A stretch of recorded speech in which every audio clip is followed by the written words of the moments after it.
Height और gym की, इन दोनों की जब एक साथ बात होती है तो इसको लेके लोगों में बहुत ज़्यादा ही मिथ है कि जिम जाने से हाइट रुक जाती है, आपका हाइट स्टंट हो जाता है, आपकी हाइट नहीं बढ़ेगी। स्पेशली टीनेजर्स में बहुत ज़्यादा है, क्योंकि अभी 16-17 साल के हैं और जिम जाना चाहते हैं, जिम ज्वाइन करना चाहते हैं। उन्हें ये डर हमेशा लगता है कि जिम जाएंगे उनकी हाइट रुक जाएगी। बट ऐसा अभी तक कोई भी रिसर्च जितनी भी है उसमें अभी तक ये पाया नहीं गया है कि आपकी हाइट जिम जाने से रुकती है। इनफैक्ट जिम जाने से जो आपका एक्चुअल जेनेटिक पोटेंशियल है, जितना आपकी हाइट बढ़ने वाले आपके जेनेटिक्स जितने हैं, जिम जाने से एक्चुअल में वो आप उस पर्टिकुलर हाइट तक पहुंच पाओगे। अगर आप उतना नहीं पहुंच पाते नॉर्मली बिना जिम के, तो जिम जाके शायद वहाँ तक आप पहुंच पाओगे जो आपका जेनेटिक पोटेंशियल है। और हाइट आपकी टोटली जेनेटिक्स पर डिपेंडेंट होती है कि आपके जेनेटिक्स कैसे हैं। और इनफैक्ट अगर आप जिम जा रहे हो, अच्छी डाइट ले रहे हो, आपके जेनेटिक्स जितने हैं, अगर अच्छी डाइट और ट्रेनिंग ले रहे हो तो उससे भी ज़्यादा आपकी हाइट बढ़ सकती है, 1 या 2 इंच। ऐसा नहीं कि अगर आपका जेनेटिक्स है 5'6", 5'7", तो आप 6 फीट के हो जाएगा, 6 फीट 2 इंच 3 इंच का, ऐसा नहीं होता है। क्योंकि आपका हाइट टोटली आपके पिट्यूटरी ग्लैंड पे डिपेंड करता है, जो कि आपका ग्रोथ हार्मोन है जो आपके ब्रेन में होता है। तो जब आप अच्छी डाइट लो, एक्सरसाइज करो, कोई भी फिजिकल एक्टिविटी में इन्वॉल्व होते हो, चाहे किसी भी तरह का स्पोर्ट्स है, कोई भी एक्टिविटी है, चाहे रनिंग, वॉकिंग, स्विमिंग, तो आपको पता होगा कि जब कोई फिजिकल एक्टिविटी करते हैं आपका ब्रेन काफ़ी एक्टिव रहता है। और ब्रेन एक्टिव रहेगा तो जो हार्मोन्स है वो काफ़ी सही तरीके से बैलेंस रहेंगे, काम करेंगे, एकदम ऑप्टिमम लेवल पे रहेंगे। तो ऑब्वियसली हार्मोन अच्छे काम करेंगे, ऑप्टिमम लेवल पे रहेंगे, तो ग्रोथ हार्मोन भी आपका सही तरीके से रिलीज होगा, जो कि डायरेक्टली आपके हाइट के लिए रिस्पॉन्सिबल है। आप मेरा ही एग्जांपल ले लीजिए, मेरी हाइट 5'8" है और मेरे पापा 5'3" है, 5'3" है। मेरे दादा ही 5'3" थे, बट मेरे परदादा वो लंबे थे काफ़ी, अराउंड 5'7", 5'8" थे। मुझे एग्जैक्टली पता नहीं है, बट वो लंबे थे काफ़ी। तो आप लोगों ने देखा कि कैसे 2 जनरेशन तक वो हाइट एकदम सेम थी और कम थी, बट थर्ड जनरेशन वो काफ़ी ज़्यादा बढ़ गई। क्यों ऐसा हुआ? हो सकता है मैं भी शायद पिछले 2 जनरेशन को उतना अच्छा न्यूट्रिशन नहीं मिला, उतने वो शायद उतने फिजिकल एक्टिविटी इन्वॉल्व ना हो, जिसके कारण उनका हाइट उतना अच्छा ग्रो नहीं हुआ, उतने उनके ग्रोथ हार्मोन उतने अच्छे से काम नहीं किए। तो आपकी हाइट आपके प्योरली जेनेटिक्स पर डिपेंड करती है। हाँ, कुछ कुछ केसेस में, वेरी रेयर केसेस में मे बी आपकी हाइट रुकेगी नहीं, बट स्पाइन थोड़ी सी कंप्रेस हो जाती है। और वो तब होता है जब आप ओवरहेड प्रेसेस करते हो बहुत ज़्यादा heavy, like squat, overhead, shoulder press. वो भी बहुत रेयर केसेस में होता है, जो कि ईजिली ट्रीटेबल है, आराम से उसे ट्रीटमेंट करके दे के ठीक किया जा सकता है। और इस चीज़ का सबसे अच्छा एग्जांपल है डेविड लेग। आप सब तो जानते ही होंगे उसे। तो उसने जब जिम स्टार्ट किया था, आई थिंक वो 13-14 साल का था, और अब वो 25-26 का है। तो जब उसने जिम स्टार्ट किया तो उसकी हाइट काफ़ी कम थी, 5'2", 5'3" हो गया आई थिंक, और अभी वो करेंटली 6'2" का है। तो आप समझ ही सकते हो, इतने सालों से उसने लिफ्ट किया, हेवी लिफ्ट करता था इवन होते, आई थिंक इतना हेवी लिफ्ट करने के बाद भी अगर किसी की हाइट 5'2", 5'3" से लेकर 6'2" तक हो सकती है, तो फिर हमारी क्यों नहीं हो सकती? तो ऐसा नहीं है, अपने दिमाग से निकाल ली, बिल्कुल भी मिथ है कि जिम जाने से हाइट उठती है। सो मैंने टोटल 5 महीने का कट किया। एक्चुअल में अगर देखो तो पहले 4.5 महीने का लगातार बिना ब्रेक के किसी 4.5 महीने तक किया। उसमें मैंने अच्छा खासा अपना बॉडी फैट कम किया। 4.5 महीनों में जब मैं ख़त्म किया, 4.5 महीनों के बाद, तब मेरा body fat around I think 10 के आसपास होगा। लेकिन मैं फिर भी सेटिस्फाइड नहीं था। फिर मैंने 2 वीक तक मेंटेनेंस कर्स पे खाया, क्योंकि मेरा मेटाबॉलिज्म काफ़ी स्लो हो चुका था। और आप लोगों को अगर पता होगा तो एक मेटाबॉलिक अडेप्टेशन होती है, आपकी body certain amount of calorie से अडेप्ट कर जाती है, आपका मेटाबॉलिज्म उसके अकॉर्डिंग अडेप्ट कर जाता है, क्योंकि बॉडी का एक सर्वाइवल मैकेनिज्म है वो। आपकी बॉडी आपके ब्रेन को सिग्नल देती है कि आपका मेटाबॉलिज्म इतना करो, क्योंकि आप इतनी ही कम कैलोरीज दे रहे हो। ज़्यादा मेटाबॉलिज्म हाई रहेगा तो ऑब्वियसली आपको भूख ज़्यादा लगेगी, आप में भी मसल लूज़ करोगे। तो एक मेटाबॉलिक अडेप्टेशन होती है वो। खैर वो तो एक अलग टॉपिक है पूरी तरीके से। तो मैं कहना ये चाहता हूँ कि मैंने मेंटेनेंस कैरेज पे खाया ताकि मेरा मेटाबॉलिज्म थोड़ा अच्छा हो जाए, वो एक सर्टेन लेवल पे आ जाए।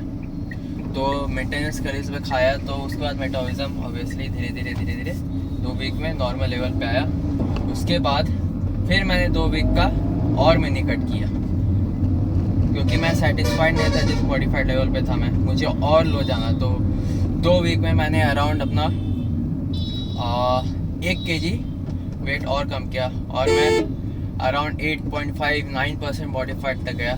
काफ़ी लीन था मैं, काफ़ी लीन, मतलब one of the best shape था, one of the best shape of my life, one of the best shape of my life. मैं 2 चीज़ को लेके बोल रहा हूँ, साइज प्लस कंडीशनिंग। इससे अच्छी कंडीशनिंग मैंने कर रखी है 2019 में जब मैंने कम्पीट किया था। बट उस टाइम साइज़ नहीं था, क्योंकि उस टाइम मुझे उतना टाइम नहीं होता जिम करते हुए, और वो बस ऐसे ही मैंने जोश में कम्पीट किया था। मुझे बस अपनी बॉडी की लिमिट को देखना था कि मैं अपने आप को कितना पुश कर सकता हूँ। और उस टाइम मैं अराउंड 6% बॉडी फैट तक गया था, और कार्ब्स पूरा कट वगैरह करके, वाटर पूरा हटा के, तब जाके मेरी बॉडी 5% तक गई। तो मिनी कट ख़त्म करने के बाद मेरा बॉडी वेट था 62.85, और काफ़ी लीन था, 8.59% बॉडी फैट, एकदम पेपर थिन स्किन थी। ऑब्वियसली मैं और लो जा सकता था, लेकिन वही है कि वो बॉडी फैट मेंटेनेबल नहीं था, बिल्कुल मेंटेन नहीं किया जा सकता था। और वो जनरली उतना लो बॉडी फैट लोग कंपटीशन के लिए, फ़ोटोशूट के लिए करते थे, और मुझे दोनों में से कोई भी नहीं करना था। तो उतना लो जाने का कोई मतलब नहीं बनता। तो 8.59% तक मैंने रखा कि इतना पे मैं मेंटेन कर सकता हूँ। और लोग मुझे देखते हैं तो ये नहीं बोल पाते कि मेरा वेट इतना कम है, 62.85 उतना लीन था मैं, और इतना बॉडी वेट कम है मेरा। जनरली लोग देखते तो बोलते 72-75 होगा कम से कम, बट ऐसा नहीं है। मेरा बोन वेट काफ़ी कम है, मेरे बोन्स काफ़ी लाइट है, और मेरी मसल बेली काफ़ी बड़ी है। तो ऐसा इल्यूजन बनता है कि मेरा वेट बहुत ज़्यादा है। और मसल बेली जिन लोगों को नहीं पता, तो मसल बेली के लिए मैं एक अलग से वीडियो बना दूंगा एक दिन, एक किसी अलग वीडियो में इसे कवर करूँगा। ऐसे आप लोग खुद रिसर्च कर सकते हो गूगल पे, यूट्यूब पे एक्चुअली में है क्या। और बट मुझे नहीं लगता है कि इसके बारे में यूट्यूब पे किसी ने एक्चुअली में इतना कवर किया होगा, या फिर गूगल पे भी सही ढंग से आपको मिलेगा इसके बारे में। तो 62.85 उस टाइम था जब मैंने कट ख़त्म किया, ऑलमोस्ट 1 महीने पहले। और अभी मेरा बॉडी वेट एम्प्टी स्टमक में अराउंड 63.90, 64 इसी के आसपास है। तो लगभग आप कह सकते हो कि 1 kg के आसपास ऑलमोस्ट मेरा वेट बढ़ा है 1 महीने में। और ये मोस्टली मसल्स है। हाँ, मैं ये एडमिट करता हूँ कि बॉडी फैट भी थोड़ा सा बढ़ा है, बट ऐसा नहीं कि मैं मोटा हो गया है ऐसा कुछ। उस टाइम 9% के आसपास था बॉडी फैट, 8.5, और अभी 10 के अराउंड है। थोड़ा सा बड़ा है, थोड़ा सा मुझे ऐसा लगता है कि बड़ा, स्पेशली और मेरा बॉडी फैट आता है तो मेरे स्टमक एरिया में, मेरे लव हैंडल्स पे आता है, तो मुझे ऐसा लग रहा है कि थोड़ा सा बड़ा है। बट कोई नहीं, अ, अभी भी मैं काफ़ी लीन हूँ, और मेरा गोल है कि इसी बॉडी फैट को मेंटेन करते हुए जितना हो सके मसल गेन करना है। और मसल गेन भी डेफिनेटली हुआ है, एक की चीज़ जो बढ़ा है वो ऑब्वियसली पूरा फैट नहीं है, अच्छे खासे उसमें मसल्स भी है। स्पेशली मैंने अपने चेस्ट में और बैक में काफ़ी इंप्रूवमेंट देखा है। और बॉडी फैट बढ़ने का मुझे ऐसा लगा कि रीज़न ये है कि मैं कैलोरीज काफ़ी ज़्यादा खा रहा हूँ। ऑब्वियसली वो मैंने सेट कर रखा है अपने कार्डियो के हिसाब से, वेट ट्रेनिंग के हिसाब से, और अपने मेटाबॉलिज्म के हिसाब से, कि हाँ इतने कैलोरीज पे मैं मेंटेन कर सकता हूँ अपने हिसाब से, अपने आइडिया से, क्योंकि इतना एक्सपीरियंस हो चुका है कि कितने कैलोरीज खा के मैं मेंटेन कर सकता हूँ। बट बीच में कार्डियो वगैरह सही ढंग से नहीं हो पा रहा था, क्योंकि बारिश हो जा रही थी, तो बहुत बार स्टेप्स पूरे नहीं हो पा रहे थे, तो उसी के अराउंड मेरा बॉडी फैट भी बढ़ा है।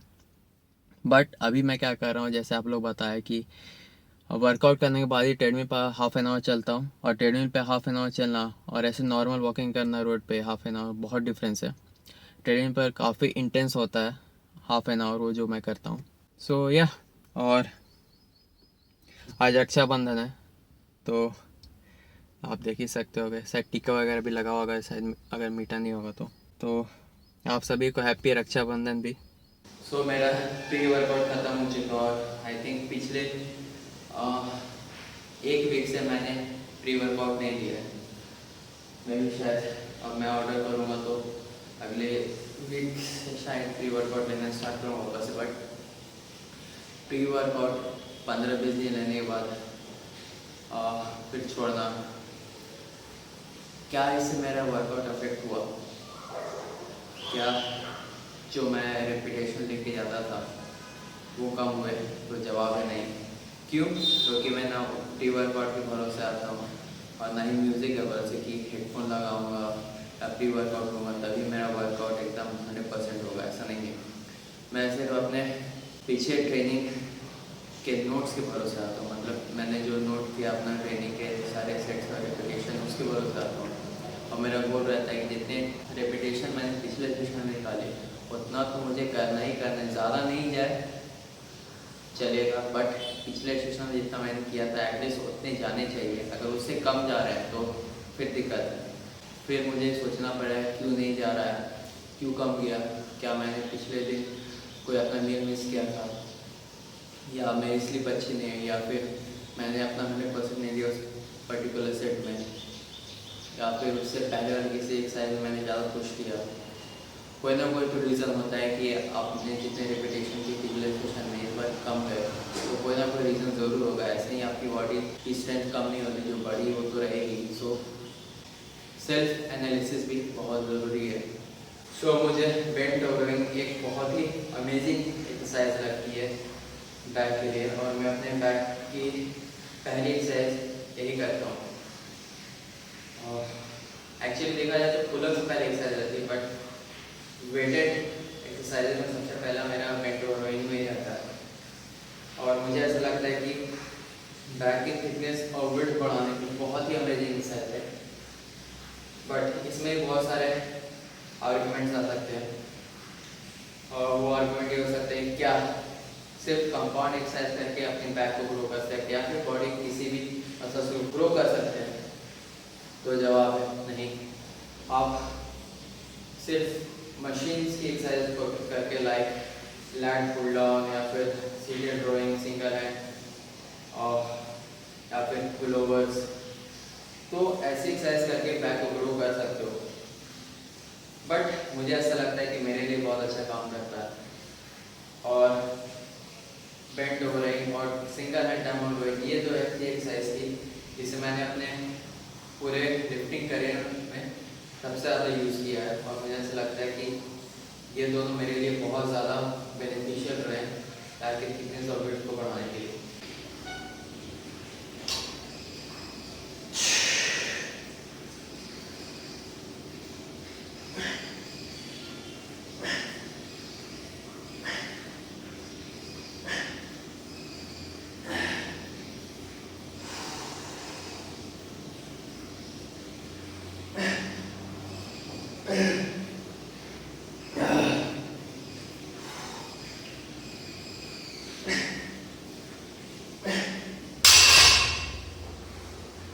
तो 115 के साथ मुझे 12 रेपिटेशन था, पिछले में 10 आए थे, तो 2 एक्स्ट्रा है। एंड आई होपिंग कि 120 लगाऊंगा जब मैं, तो उसके साथ मुझे 2 एक्स्ट्रा और रेपिटेशन आएंगे। तो लगाते 120 और लगाते हैं अपना आज का एड पुल डाउन काफ़ी सेट। और मेरा गोल है कि 10 रेपिटेशन करना। पिछले बार 8 आए थे, इस बार 10 करना का एटलीस्ट 8 तो करूँगा, क्योंकि पिछले बार होने किए थे, बट गोल मेरा 10 का है। तो लेट्स गो।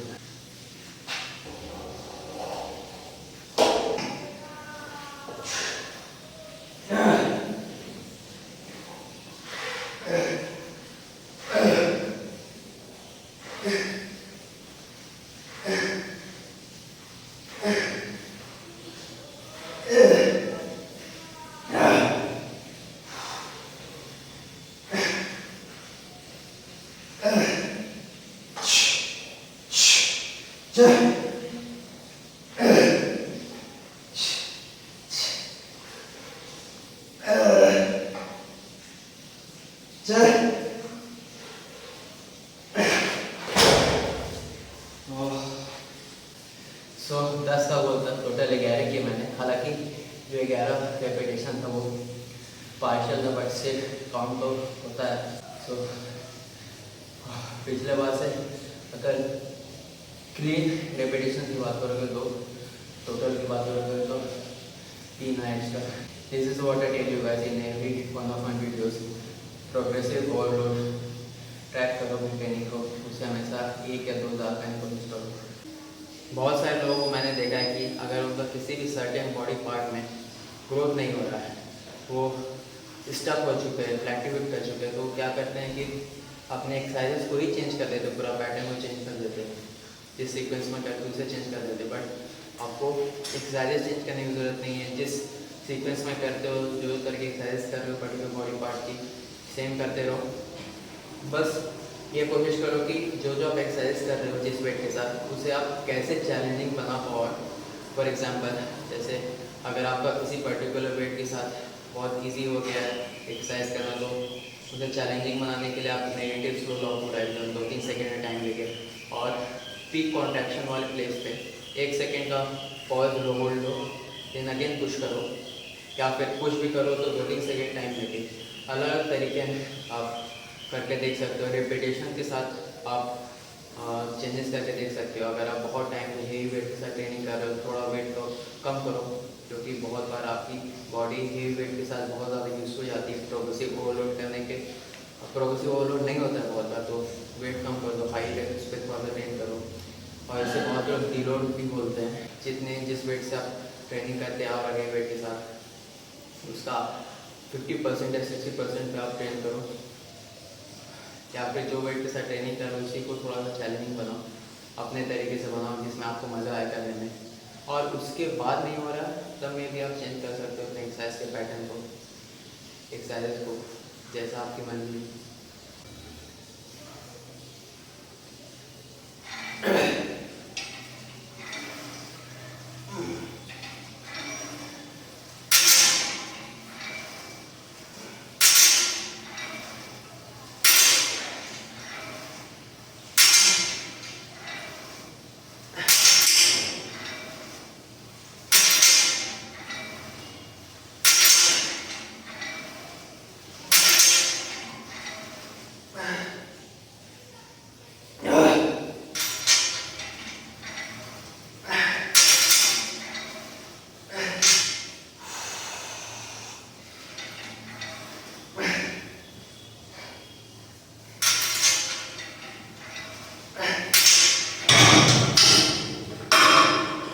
पिछले 1 महीने में मेरे हर बॉडी पार्ट में, हर एक्सरसाइज में रेपिटेशंस इंक्रीज हुए, मसल गेन किया मैंने काफ़ी।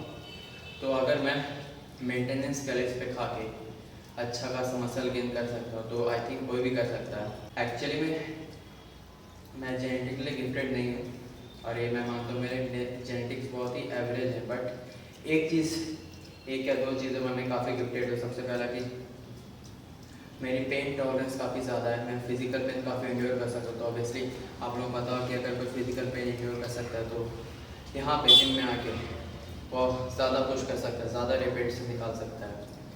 और दूसरा कि मेरे मसल्स भी काफ़ी बड़े हैं, तो अगर मेरे बॉडी में 1/2 kg मसल अगर बढ़ता है, तो ऐसा लगता है कि 1 kg या फिर 1.5 kg मसल बढ़ गया। क्योंकि मसल वॉल्यूम का मतलब एक्चुअल में क्या है कि आपके मसल ज़्यादा स्पेस लेते हैं, ज़्यादा वो जगह घेरते हैं। तो ज़्यादा जगह घेरें तो ऑब्वियसली वो ज़्यादा बड़े दिखेंगे। आप लोगों को सरप्लस में खाने की ज़रूरत नहीं मसल गेन करने के लिए, बट यस, सरप्लस में आप ज़्यादा अच्छा प्रोग्रेस कर सकते हो, ज़्यादा अच्छा फील कर सकते हो मेंटली एंड फिजिकली, दोनों तरीके से। मैं ये नहीं बोल रहा हूँ कि बल्क ख़राब है या फिर लीन बल्क ख़राब है, बट जब तक आप मेंटेनेंस फैट पे खा के मसल गेन कर सकते हो, तब तक उस पर खाओ। अगर आपका प्लेटिट्यूड हो जाता है, एक्सरसाइजेस चेंज करो, उनके करने का तरीका चेंज करो, तब भी नहीं हो रहा है, देन थोड़ी बहुत कैलोरीज बढ़ाओ, 100 कैलोरीज या फिर 200 कैलोरीज, लोअर लिमिट से चालू करो 100 कैलोरीज से, देन अगेन देखिए उसके बाद कैसा प्रोग्रेस हो रहा है तो ठीक है, नहीं हो रहा है तो अगेन 100 कैलोरीज बढ़ाइए। तो स्टार्टिंग से ही आपको एकदम सरप्लस में खाने की ज़रूरत नहीं, मेंटेनेंस कैलोरीज में चालू कीजिए। प्रोग्रेस जब एकदम रुक जाता है, प्लेटिट्यूड हो जाता है, तब अपना पहले एक्सरसाइज को चेंज करके देखिए, डाइट में थोड़े चेंजेस करके देखिए, उसके बाद नहीं हो रहा तब एक हाई सरप्लस पे जाइए। सो अभी तक प्रीचर के साथ मैं अपना दूसरा तीसरा सेट 25 kg की शादी करता था, और मुझे उससे 10-11 इसी के आसपास रिपीटेशन आ रहे थे, बट इस बार मैंने सेकंड सेट में 25 के साथ बाहर आया, तो मैंने सोचा क्यों ना थोड़ा सा वेट बढ़ा के ट्राई किया जाए। तो अभी 30 केजी लगा हुआ है और मेरा गोल है कि 8 रिपीटेशन करने का। अगर 6 भी गए तो अच्छा है काफ़ी, बट मैं कोशिश करूँगा कि 8 करने का। एटलीस्ट 6 तो आ जाएंगे, मुझे खुद पे भरोसा कि 6 आ जाएंगे, इसलिए मैंने 8 रिपीटेशन बोल रखा है ताकि मैं थोड़ा एक्स्ट्रा पुश करूँ अपने आप को। तो देखते हैं कितना जाता है।